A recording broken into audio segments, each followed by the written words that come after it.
the rating here, so I was talking about the rating. This one, this is 67 watts. That's 67 watts. And the power that this puts out, where are we? Where are we? Now, you see, this is able to put out 20.3 volt at 3.3 amps, or 15 at 15 volt at 3.0 amps, or 9 at 0 at 3.0 amps. So if we look at this machine, it's rated for 20.2 volt, and then at 4.3 amps. Now what I need to use, this I can use a 65 watts, so long as I have initial power on my battery. I have a bit of support power from my battery. If I have a bit of support power from my battery, I can use a 65 watts with my machine. The machine is going to charge, even though it may work, it may charge at a lower pace, it's still going to charge. However, when my battery drops completely, the charger might not be able to power the device and charge the device at the same time. However, if the device is off and the charger is doing it's performing one task only, which is to charge the battery, yes, it may be able to charge the device. Now, if the device is on, it means the charger will have to perform two tasks: to power the device and charge the battery. Now, in doing so, if you use a 65 watts, because there is power on your machine and there is power on your battery, the 65 watts will be able to sustain the power, because there is power on the battery, even though the charging pace will be slow. Mind you, when your battery runs out completely, or when you have a faulty battery, now if you have a faulty battery, your 65 watts might then not be able to power the device, because there is no supporting power which was coming from the battery.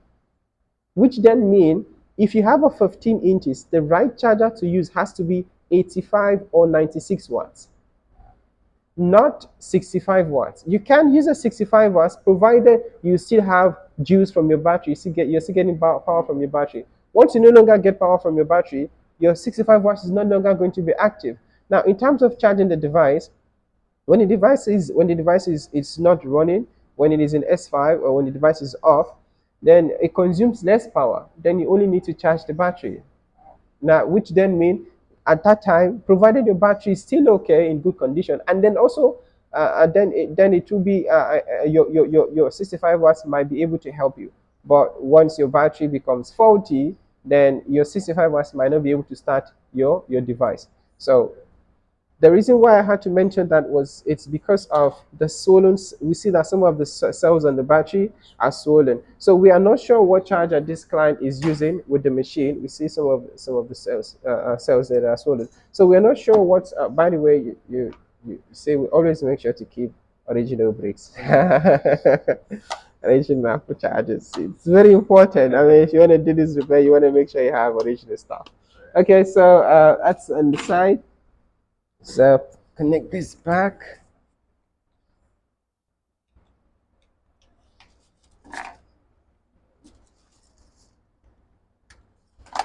Okay, so we will assume that this client, it's not having a 65 watts, they are having 85 watts. Okay, and then the back cover is out. The next thing we are going to do, we said that once you take your back cover out, the next thing you want to do is to disconnect any type of any form of power that is going onto your board, because you don't want to shut your board out. So let's remove the battery cover, and now we can disconnect. Remember, we have dual connection from the battery. Yeah, so when we do this, that should disconnect the battery power from the board. Now, after we have done so, we see we have one loose screw. Let's take that out. We want to dust the sides. Yeah, it's just necessary. It's too much dust to you. And by the way, if you are doing this repair, dust does not immediately pose a threat to your device. However, when you have dust mixed with any type of moisture, what then happens is it may result into a corrosion, which may then affect your board. So especially the capacitors. So it's good to always dust. So on obviously once the back cover is out, and also when the board is out. So now the first thing we want to do is we see there's a bit of discoloration on the inductor. That is an indication that can indicate that there's been some kind of previous work here, but that seemed like a long time ago. But that's, I don't think that is why we are here. So there are two main. This is an A1707. Another thing I also want to stress is the more you work on this device, the more you build an archive for yourself. The more you have like quick fails, which are the primary go-to sections on your machine to make your repair easier. Now with the A1707, I in my previous video I did mention with the A1707. So the way we approach it is this. The first thing, the way I approach it, the first thing, after the back cover is out, I want to see if I have a short on my PP bus. Now, if I don't have a short on my PP bus, then I want to see what is my PPDCIN voltage, which is the voltage that is coming from my charger. If I get 12.6 on my PP bus voltage, it means I am getting 20 volt on my PPDCIN. If I get 12.3 here, it means that I am getting 5 volt on my PPDCIN. Or if I get 0 volt here on my PP bus, it means I am getting 5 volt on my PPDCIN. That is provided I do not have a short on my PP bus line. Now, what typically with the A1707s, they commonly have a failure in this region. I'm just going to open up the board view for you guys. Let's open up the board view. So this is where you guys want to check out, especially with the A1707.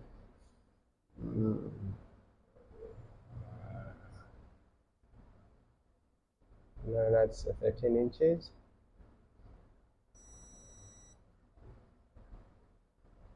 Okay, we may have to open it. It doesn't seem we have. Okay, yeah, we do have it. That's an A1707. Now, with the A1707, the common area, what we have found that commonly fails on the A1707 is the 3 volt line, and that 3 volt is this line here, PP3V3, PP3V3, PP3V3 underscore S4 underscore SOC underscore PMU. Now, we usually find that this section here fails. Now, what we have found over time, the commonest component that we have found that have failed are this guy here, this capacitor here, C4203 sometimes, which is due to oxidation as well as dirt in that section. This fails, or this fails. And then on the other side of the board, we sometimes find that this guy here, C4204 fails sometimes, and on very rare occasion will it be that U4200 fails. On very, very rare occasion will U4200 fails. By the way, this is the section of your T1. So now what we are typically going to do is now that the battery is disconnected, we are now going to check for short on our PP bus. So we like to, it's kind of like an easy thing to go to assess PP bus voltage, because this is sitting on a PP bus voltage. You can easily check if you have a short there. So it's not like your primary, and also it's a rail that you can assess before you even take the board out. And it's a rail that tells you a lot about what stage you are. For example, if I get my 12.6, I don't have to worry about my PPDCIN voltage, because I know PPDCIN is sorted. But if I get 0 volts there, or I get 12.3, then it tells me I have a problem in my PPDCIN, that I should worry about my PPDCIN to see what is happening. So that's one of the reasons why we tend to start our troubleshooting from our PP bus. But also, depending on the type of board that you're working on, that will determine really what is the closest to you in terms of the rail or the rail or the line to start troubleshooting on. So for this one, we are going to see if we have a short on our PP bus. We have our multimeter set to continuity mode. In continuity mode, we are going to place our black probe to ground, and then our red probe is going to be placed on our PP bus line. Now these two here are sitting on our PP bus line. On the board, These are the two guys here, F7001 and F7000. Those are the fuses. So you see we have dual fuses here. So this guys here are these two guys here. So we want to see left probe and then red. You see.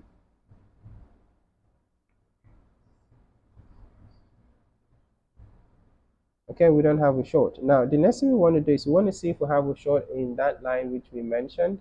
If we don't, then we can now go ahead. So we want to see if we have a short on this line here, the PP3V3 underscore S4 SOC PMU. Let's see if we have a short there, so that we can measure any of this cap here, this guy or this guy. So what I was saying, so usually what we found was sometimes this guy will fail, sometimes this guy will fail, and then other times even on the other side of the board, which would be we have to take the board out.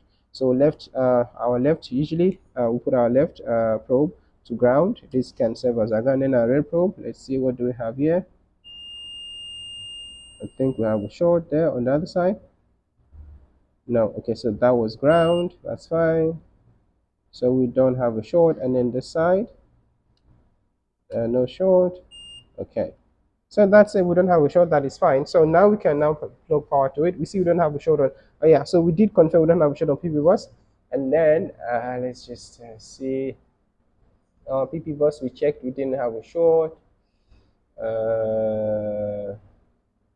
Okay, so now we can introduce power to the machine, so we can get to start our troubleshooting. Now that we know that we don't have a short, so at this stage we can say it is safe to connect power to your device.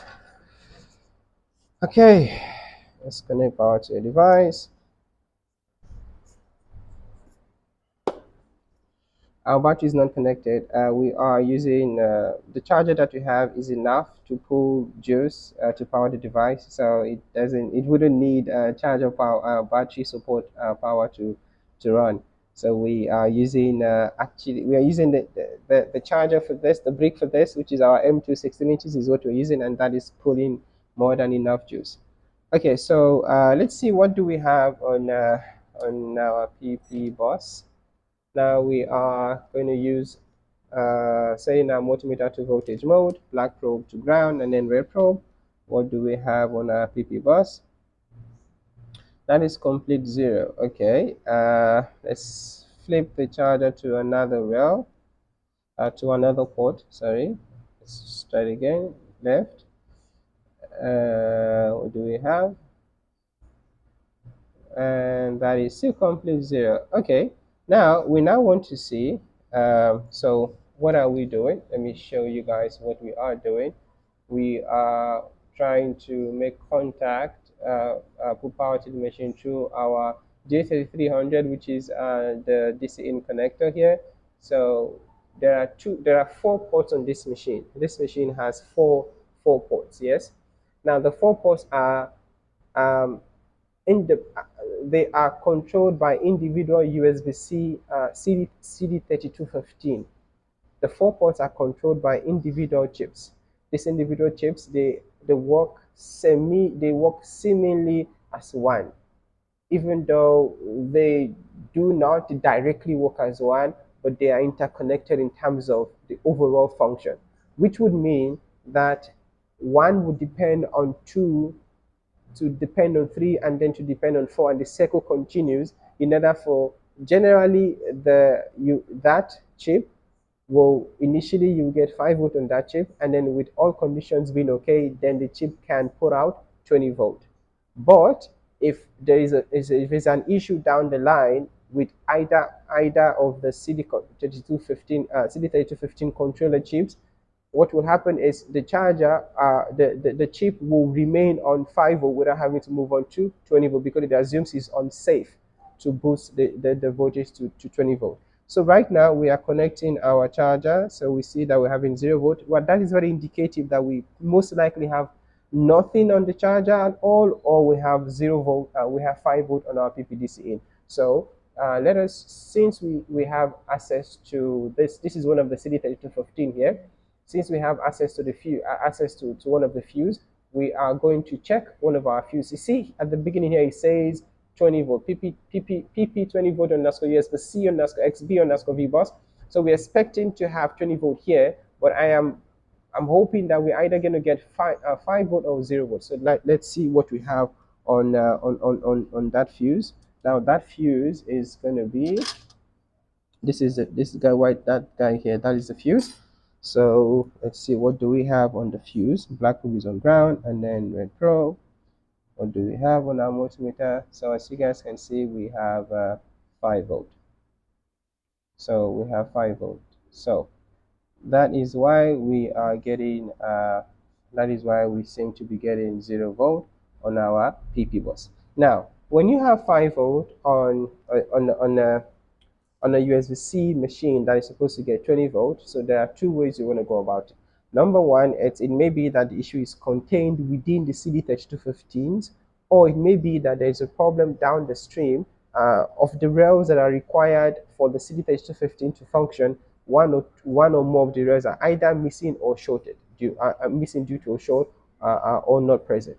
So what we're now going to do is, and also while you are troubleshooting the CD3215s, especially if you have four of them, and then you connect. So remember, let's say we have 4 ports, 1, 2, 3, 4. Yes, two on this side and two on the other side. If you see we have 5 volt instead of 20 volt, if the 5 volt is cycling from 5 volt and then drops to 0 and then 4 4 3 4 and then 0 and then starts again on a particular port, if it does that across 3 ports, but in one of the port it doesn't do it, it means that that port that is not circulating is the faulty one. The one that is not jumping is the faulty one. The one that stays at 5 volt, because the one that it's not jumping up and down is the faulty one, because it's not even trying to go to boost at all. The others, the ones they are trying to boost, but because of an issue, it drops. It doesn't go past 5 volt. The one that doesn't even try to negotiate for 20 volt at all, it just stays on 5 volt. Usually that is the one that is faulty. So if you have a case of you having 4 and across the 4 you have that's one of the easy way to tell if that particular CD3215 is faulty. And obviously you want to check out the LDOs as well, but that is just something beside the point. So let's just check that now. And but now that we have confirmed that we have an issue of 5 volt, we definitely have to take the board out. So let's start by using our T5. We want to take out, so here we are going to need a T5, a T4, and a T6. So we want to quickly start by taking out the screws for the T5. After that, we will move on to T4, and then finally we will take the screws out of the T6. T6, we only have 2 of that on the board.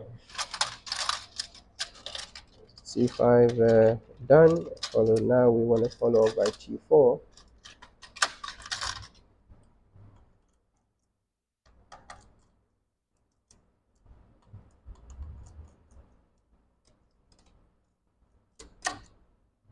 See why I always try to guide my screwdriver.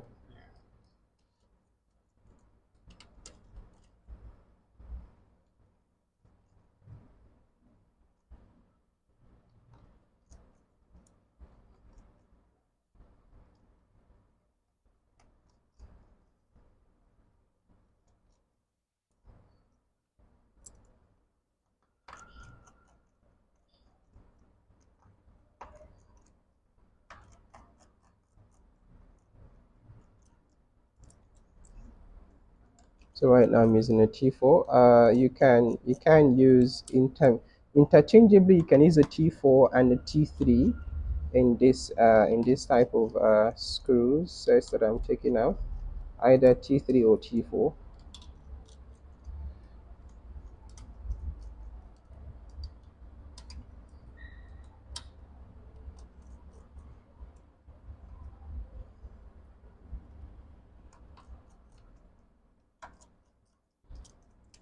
Okay, next we're now going to take out the T6 screws.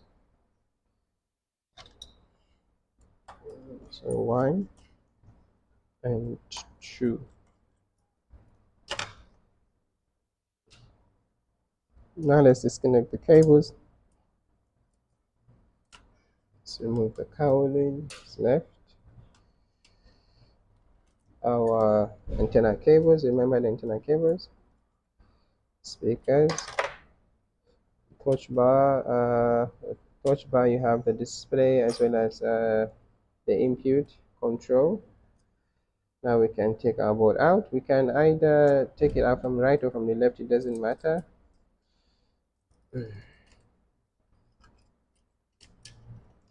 By the way, these are important, yeah.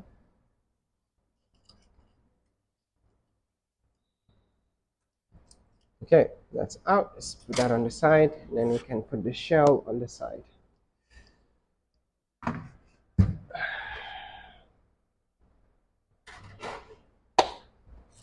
First thing we want to do is dust the board. As we see, the board is quite dusty.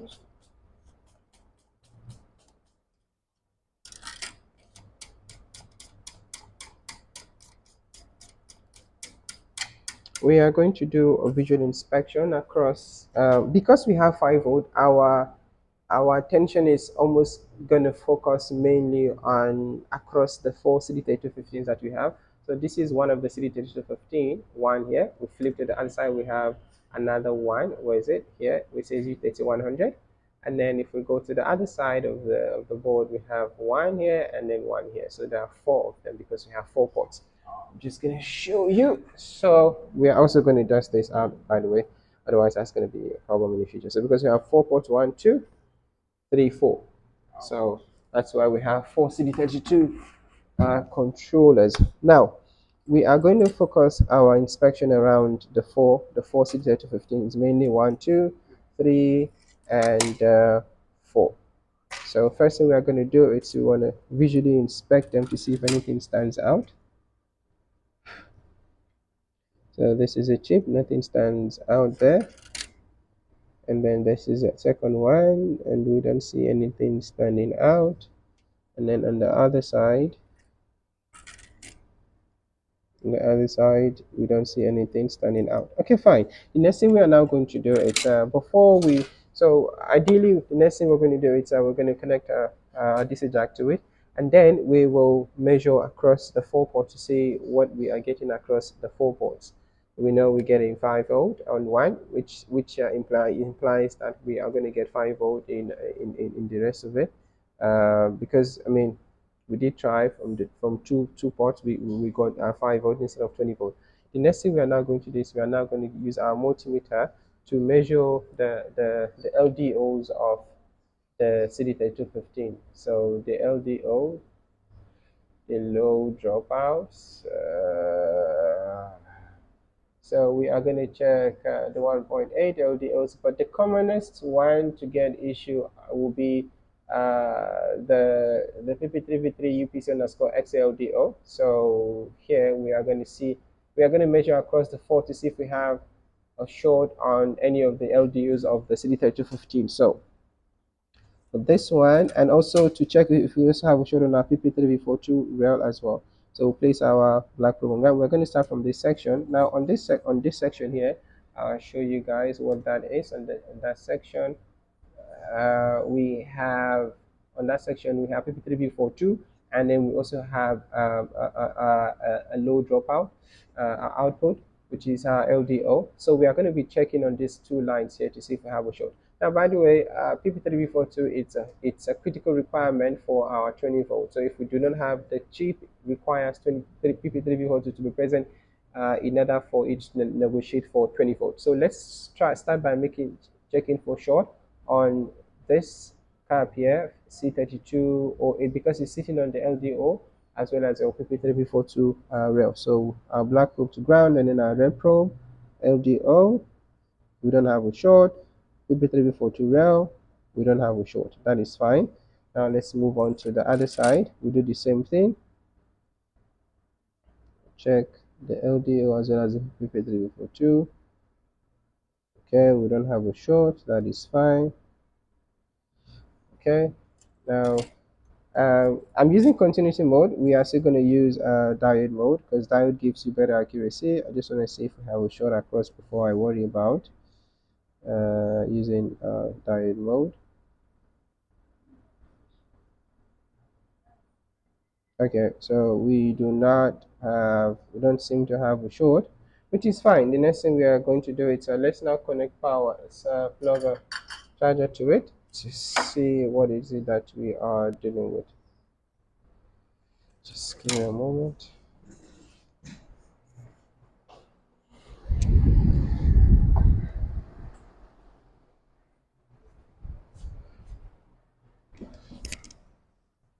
So we are now going to plug power across the board to see what we get at individual ports. We are going to be utilizing the fuses.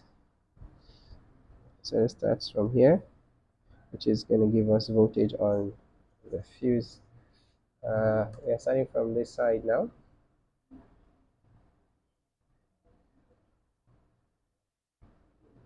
We are going to start from this side, UB300 and UB400.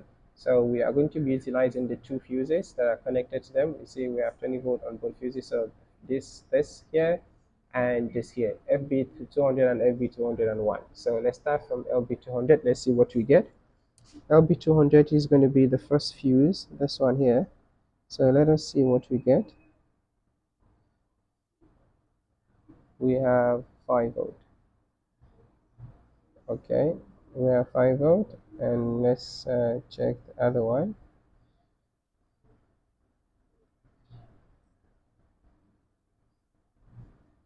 And we have 5 volt, and it's not fluctuating. So we have 5 volt and it's stable, not fluctuating. That's fine. Let's check the second one again. Oh, it's disconnected.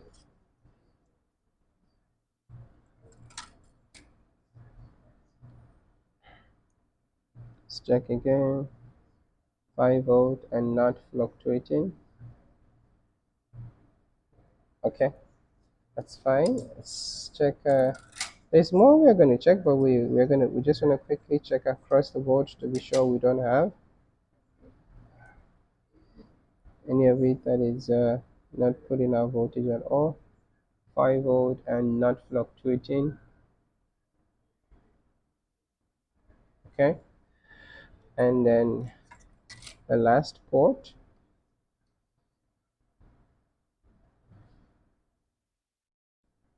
5 volt and not fluctuating.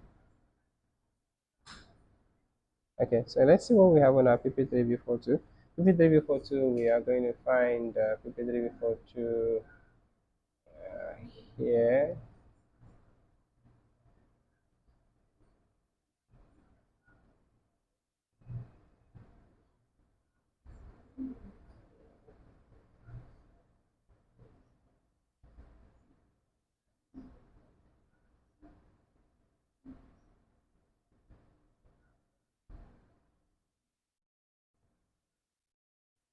So let us see what we have on our PP3B42.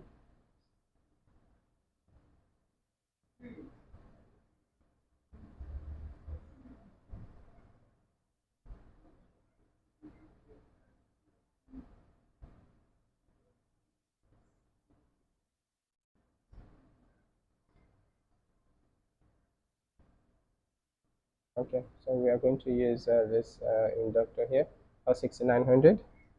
R6900 will be this guy here. So let's see, black with one gun, and then red probe. Do we have PP3B42? And we seem not to have. Okay, do we have voltage in our PPDCIN again? 5 volt. Okay, now this is just a small difference of something that I want you guys to remember. When I mentioned that if you have a situation where the three you have across the 4 ports, you get one that is not fluctuating, and then you get that it's not fluctuating, the voltage is not fluctuating, and then you get three amongst the four that is fluctuating. Now this is the case if you have 4 ports, which is 4 controllers. This can also be the case if you have 2 ports, which is you have 2 controllers. You have one that fluctuates, and then you have another one that the voltage doesn't fluctuate, it just stays on 5 volt. The one that fluctuates will seem to be the one that is okay. The one that is not fluctuating is the one that is not okay. Now in this case, we see that we have 20 volt, we have 5 volt across and it's not none of it is fluctuating. Now that is an indication that your problem is not directly connected to the CD3215, because if you're and also the reason why they are not fluctuating is a major or a critical requirement of the working condition of those CD3215s are not even present, i.e. the 3.3 volts that we're talking about now. Now remember we did mention that 3.4 volt is a critical component requirement for your PPDCIN voltage to boost to 20 volt. Right now, that is missing. Do you understand? Now, the U6903 is the is the regulator for your PP3B42. Now that we know that PP3B42 is missing, we did confirm that we didn't have a short on PP3B42. Let's just confirm again that we don't have a short on PP3B42. Are you still following so far? Okay, we still don't have a short. Now, the next thing we want to do is we want to ask ourselves, how is PP3B42 how is it going to be generated? That's the next thing. Now we know it's not present, and we know that we need that in order for us to be able to get 20 volt on our PPDC in. We are now going to shift our focus from the CD3215 controllers up onto the circuitry for PP3B42. Now we're now going to go to our schematic and see how is PP3B42 going to be generated. Now the regulator is going to be U6903. So let us open the schematic and then head over to that. So our board fee is going to be 820-0281. I think I missed that. It says 00281. Yes. Okay. So yeah, 00281.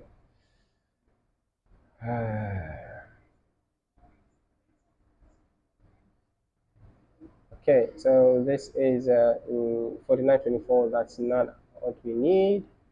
0165. That's not what we need. 00281. This is what we need. Now, what is we are missing PP3B42, correct? We have confirmed that we don't have a short on our PP3B42, because if we have a short, that can be the reason why we are missing PP3B42. Now, what we want to go to our schematic to find out is how is our PP3B42 going to be generated? We know that it's going to be generated by U6903. Now, how do we know? Easy, we can. So let's quickly go to our schematic and type U6903. This is our schematic. Is that the right one? No, this is 15 inches to, that is for 2019, the one we worked on yesterday. So U6903, is that correct? U6903, is that correct? U6903, yes, that is correct. So here, now this is the rail, this is the circuitry that gives us 3.3 volt on output. Yes, 3.3 volt on output, and currently we are missing 0 volt. Now that we see that this is U6903, it what generates PP3B4, PP3B42. Now what do we need in order for PP3B42 to, in order for we know we need the left to have the right, correct? Now if we don't have the left, we are not going to have the right. Now on the left, what do we have? We have an inductor here that has a dual input. The dual input, it can either get an input from the charger, or it can get an input from the battery. So here it says from USB-C source, yes, from the charger and from the battery. Right now we are troubleshooting using our what? Using our charger. So we are supposed to get voltage on this, so which is D6902. By the way, even at 5 volt, you will be able to get even at 5 volt here, you will be able to get PP3B42, even at 5 volt. So now let us go to D6902 and find out what do we have. So we know that we have PPDCIN, which is sitting at 5 volt, correct? But we have not been able to trace down to D6902 to find out if we have voltage. Remember, we first want to see if we have voltage on pin 2. Afterwards, we want to check to see if the device is being asked to turn on. This is the on switch. Now EN is the on switch. I'm just going to widen it. So EN is the on switch. So first we want to see, is it getting power at all to start with? So for us to ensure that, we are going to head down to D6900902. D69002, it's an D69002 is a diode, is a diode with dual input and a single output. So we are here, it says 8.6. That is not correct. That is for MacBook Air. 8.6 is a MacBook Air, not a MacBook Pro.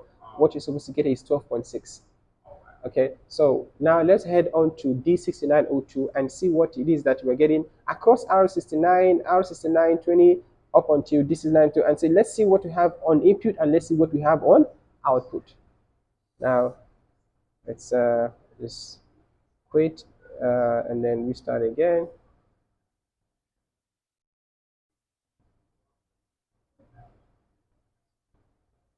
What was that diode again? D. Okay. So we search for D6902. And then we enter to search. Okay, it shows us that this is D6902. So we want to see what is on the pin 1 of D6902. Pin 1, remember what we were seeing here? The pin 1 of it, yeah? What do we have on pin 1? So let's check what we have on pin 1 of D6902, which is this one. And that guy is going to be on our board. So now, I remember, in order for us to check for that, we need to make sure we have power on the board, correct? Yes, correct. Okay, so charge is connected. This is this is a diode here, and this is going to be the pin 1. This guy here is the pin 1. So we are going to black probe on ground, and then red probe. We want to see what do we have on pin 1. 5 volt. Are you able to capture the output like that? Is the audience going to see the 5 volt? That's what I'm trying to say. Trying to follow up. Okay, so we see 5 volt and it's stable, it's not fluctuating. Now, what do we have on the output? Which is going to be, this is going to be the output, yes? So let's see, what do we have on the output? Black probe, and what do we have on the output? Now, we have less than what we have on the input. So input we have 5 volt, and then output we have 0.92 volt. Now, it means we have a problem from here, correct? Do you know? So let's go back. We have input, or we have less than what we have on. There's been a voltage drop now from 5 volt to 0 point something volt here. Now, there are two things. Behind door number 1, it could be that our diode mode is faulty. That's highly less likely. Behind door number 2, it's the output of this diode found a problem on this line, and because of that, you are getting less voltage on the line, which means not that the diode itself is directly faulty. It could be that the diode the diode itself, the diode is responding to what is happening on this line. Now, what we now want to find out is what is on this line that could potentially affect the output of our voltage, which is coming from the pin 1. Now, if we click on the output of that diode, we want to now, our suspect will be all of those components that are connected to it. So this is the pin 1, yes? We have pin 1 is correct. It's correct. Pin 2 is less than what we're getting, which means we have a problem. Now these are where we are going to have a problem. We are going to have a problem with every communication that the pin 3 has on the board. Let me go back. We have input here, but we have less output, yes? Now, if you look at this line, from it travels all the way to U6900, yes? Our problem now is going to be, because we have less voltage here, our problem is going to be whatever it is that is on this line. One of the component on this line, it's going to be the reason why our voltage is less than what we started with. So, like I said, two things. It's either the diode itself is faulty, or it could be that one of the components on the line is what is faulty. So now let's just quickly so when we click on pin 3, which is the output of the diode, let's see what is connected to. On pin 3, it's connected to U6903. So it means it could be that we have a faulty D6902, which is the diode. It could be that C69, which is the cap, C6906 is faulty. It could be U6903 is faulty. And it could be that this guy here, C70OH, is faulty. It could be that U7000, which is ISL, is faulty. And then also we have something on the other side. So if you flip it to the other side, it could be that this cap here is faulty, C6905. Now, from experience, what I have found is when I had issues like this, what I found has been that the problem is not U6903. The problem is not C. Can you guess actually which one it is? And then I can tell you. So now we have 1, 2, and 3, 4, and then on the other side we only have contact on only one component on the other side, which is this. Can you guess which one of them is the problem? That from experience, what I have found, then I can tell you what I have found from experience before we continue. Should be 3. Which one? 3. 3. This is 902. This one, yeah? Yeah. Oh, that's the one you think is the issue. Yeah, because isn't it the one receiving it, distributing the rest of the? Yeah, that's true. Okay, that is true. So from experience, what I have found. Okay, before I tell you what I found from experience, let me tell you how you would do this. So how you would do this is this. You would then remove every component that are outside your D6902 that are connected to the diode, so that you can break the line. So if you remove every component in front of it, you remove every component in front of it, and then see if you get your input and your output. If you do, or another way you can do it is just lift the output from the main line. Do you understand? You lift this so that it's no longer connected to the line, and then you see if you get the output. If you do get the output, it means that your problem was the diode.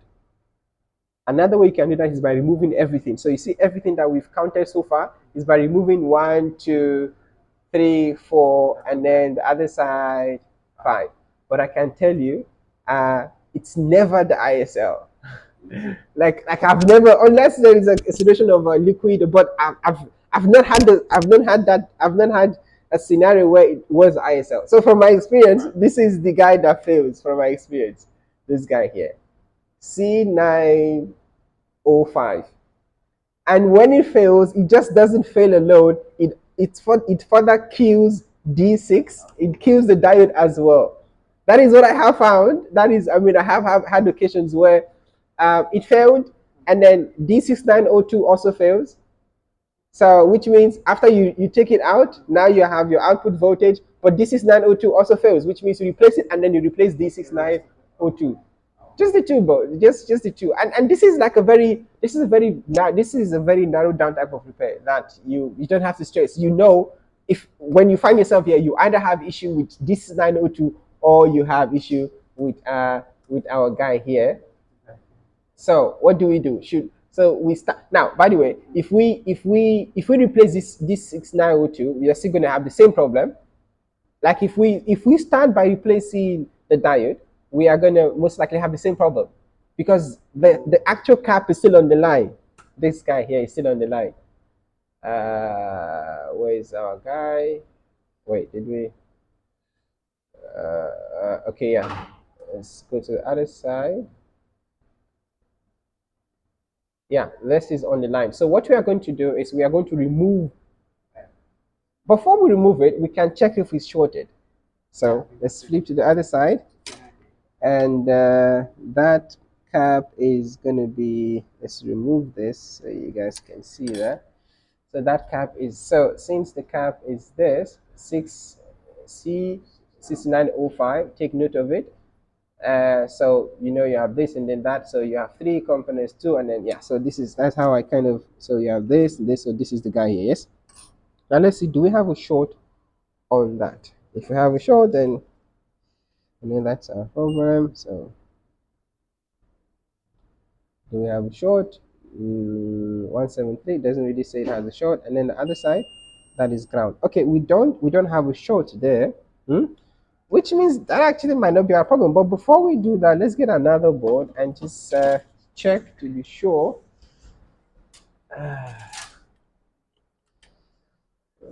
Okay, this is another board.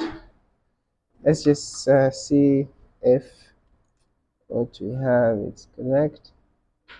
Actually, I think we might have a short, but you see also why I prefer to use your diode board measurements, because it's more accurate. Your beep. This is like a quick beep just to give you the beep, and that's satisfying beep. So our red probe is going to be on ground, and then a black probe is going to be. We need to see the value. So so this is we get in 0 point. That's the working board, yeah. Yeah. Now the board you're working on. Let's see what the diode value is on that line. So you see, do you see the difference? Yeah. A lot. So we have a problem on that line, but this doesn't catch it. It does catch it, but not if you see this. See, so we get 178, even though it doesn't beep. In my continuity video, I did mention this. Even though I say, even though you don't hear it beep, look at the value. Even though it doesn't beep, the value might be telling you something else. Do you understand? So don't just remove your eye from the multimeter and just wait for it to beep. So 171 compared to this, which is going to be OL.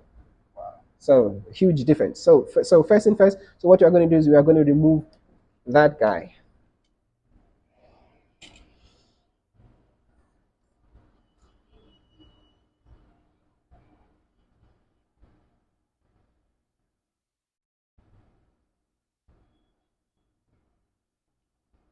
So most of the time, like I said, even after that cap is removed from the board, it doesn't solve the problem. You have to replace the diode as well. So let's see. Cap is out. Now with the cap out, by the way, that measurement that we were getting, that is a measurement that will be present across the line. You see the measurement of one something it's that is what you will get on this line here, on PPVIN. That is what you get on this line, correct? Now that is out, let's see what we have on the line. So if it changes, it means that was our problem. So let's red probe on ground, and then black probe. Let's check. What do we get? It's still low. Remember what I said, that oftentimes when it dies, it kills the diode? No, just the diode. It kills the diode also. So because it put pressure on the diode, and then the diode also. Now let's now also remove. Let's now also remove the diode, and then see if we have any changes.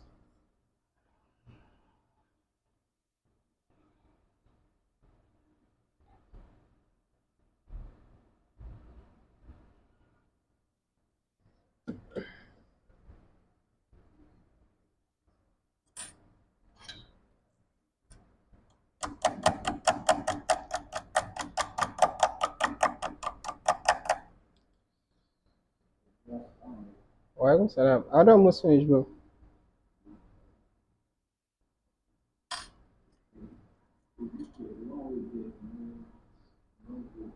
Ah,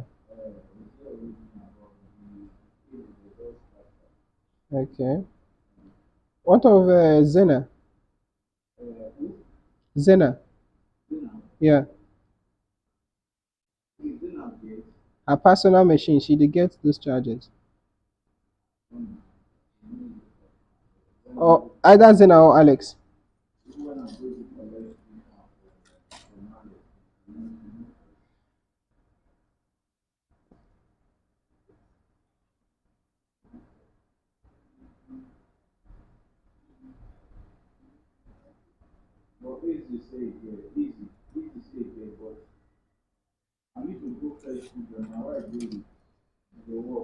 Okay.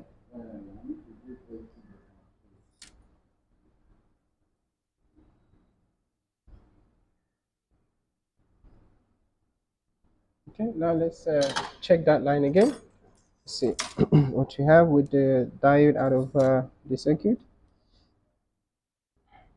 Now I think we flip the board. This is ground, and then the other side. Okay, we still have a problem on the line. It's interesting. Okay, so it means we need to take more component out. We have one, so let's just confirm that. Okay, we still have a problem. Uh, it's wait.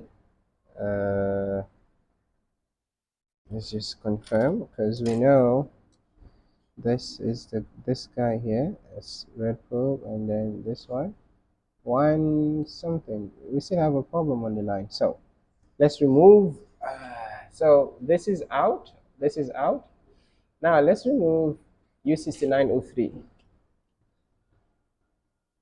because it's still connected to the line, correct?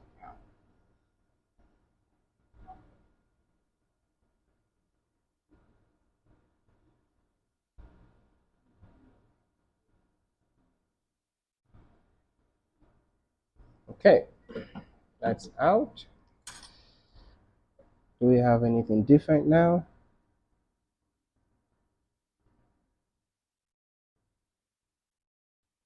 138, 140, 141, 142, 143, 144, 145, 146, 147. It's rising basically because the, the value we're going to get now is not going to be that accurate because of the state of the board. The board is still hot. Going to give it a bit of time to cool off. So, so far we have removed C6905. That didn't solve it. We have removed D6902. We still have a drop on this line, and we have removed U6903. What is now left is going to be C6906, as well as C7081, as well as U7000. And then we said it almost is never U7000. So what is most likely left is going to be C7081, and it's almost, I'm not sure it's going to be that. And we have C6906. Probably the one that we least suspect is going to be our problem, since we already removed our U6903. So now let's check again. Let's see what is it that we are getting with U6900 out of it. It's still low. Okay, so let's now remove C6906.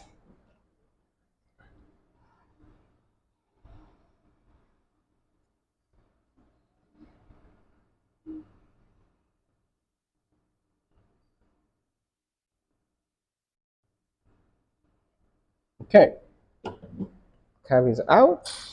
Now let's see what then do we have. Is it still low? And that was our problem. Least suspected. Yeah, we were not.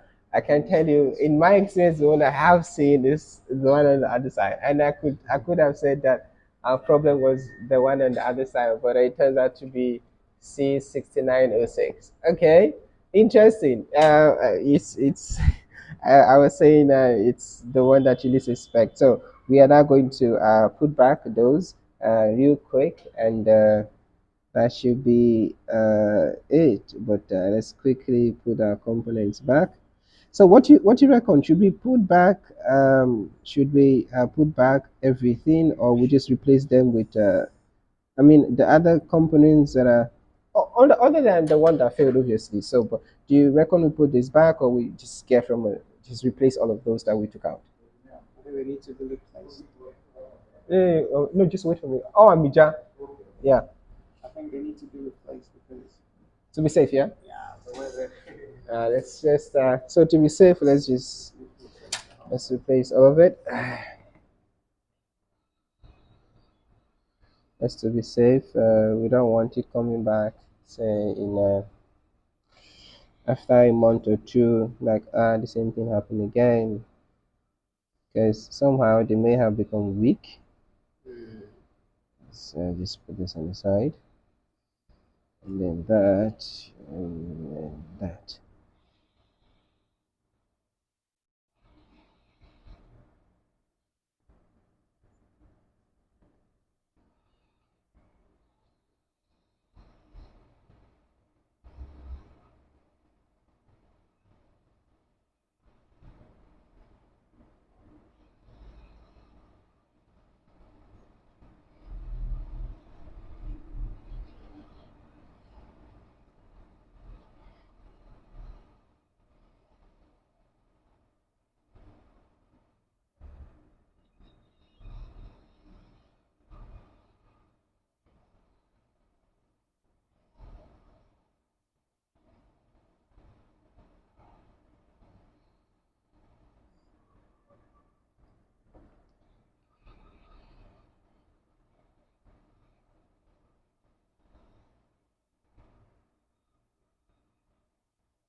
Okay, and then the other side as well. You know, sweep the board. Yeah, we need to flip the board, so which is this cap here also needs to be replaced.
Okay, okay.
Okay, it's complete. Let's just quickly see what is it that we have on diode mode measurements. Let's check once again. What do we have on that line?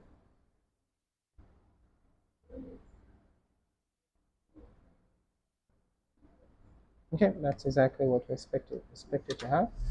Let's now plug power to it, and hopefully we should have a working board.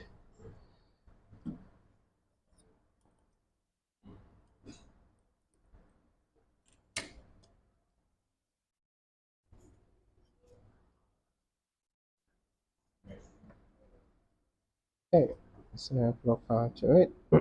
We're missing 3.4 volt. Let's switch to voltage mode. We're hoping to get 3.4 volt on the L6900. which is the output of this circuitry here, L6900 here. We're supposed to get 3.3 volt. Let's see, do we have L6900 is going to be this guy here, this guy. So let's see, what do we have? L6900, and that's a beautiful 3.4 volt. Okay, so at this moment we are hoping to get 12.6 on the board, which will suggest we're getting 20 volt on our PPDCIN. Let's see that, and that's a beautiful 12.6. And also, if we check our PPDCIN now, let's just switch our, you see our multimeter is on 20 volt. If I try to measure that, we'll probably get uh let's see, it's on the other side. Let's say I'm just gonna flip it. So that fuse that I'm supposed to use is going to be on the other side. So since this one, let's see, we should get what it says OL.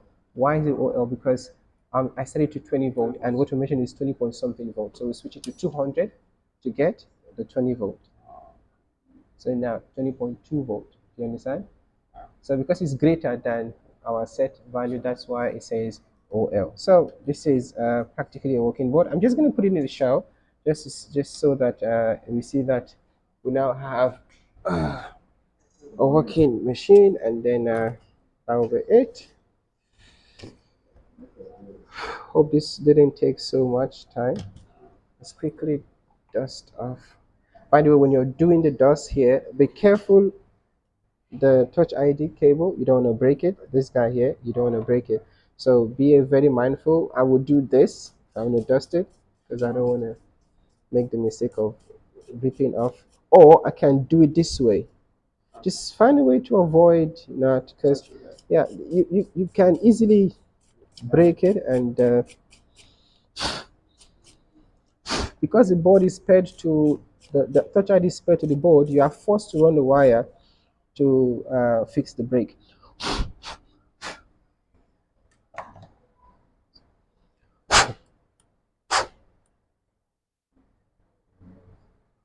Well, just meet Zena, not go somebody. You know that.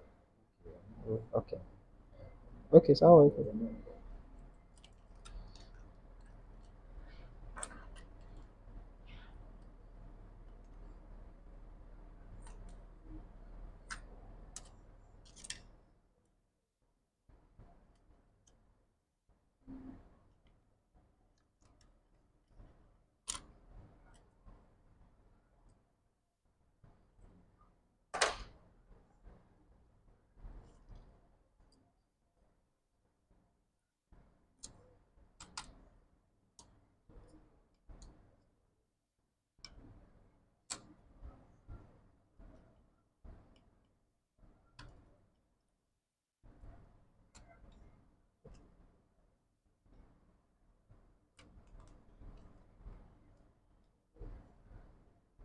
we do not necessarily have to have all the cables connected to test it.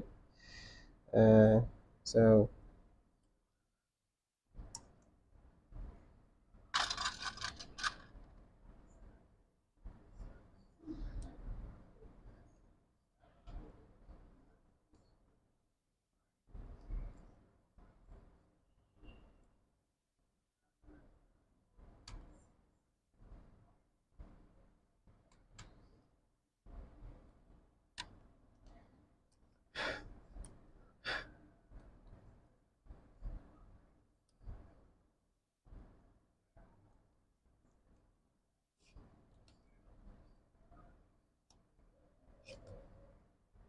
let's have at least one or two screws.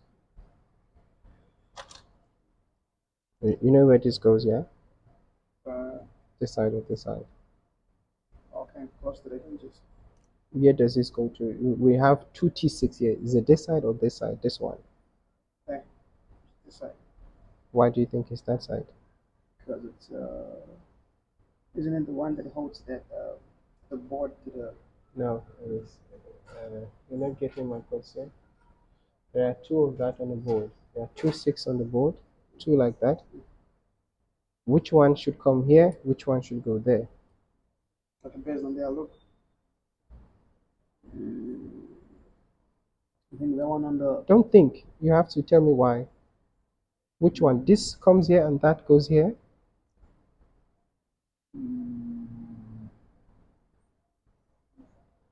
You're not watching the videos, are you?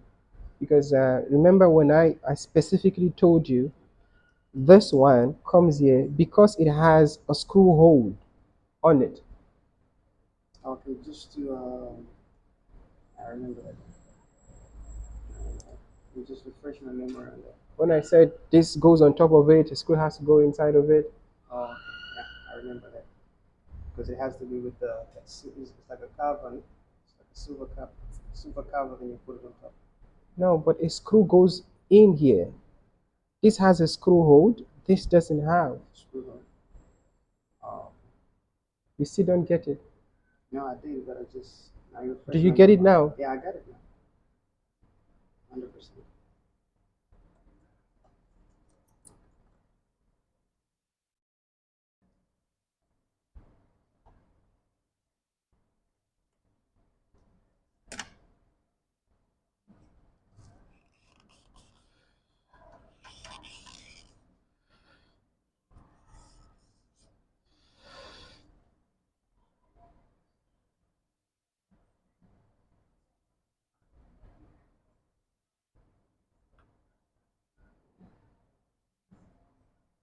Okay, let's connect the charger now.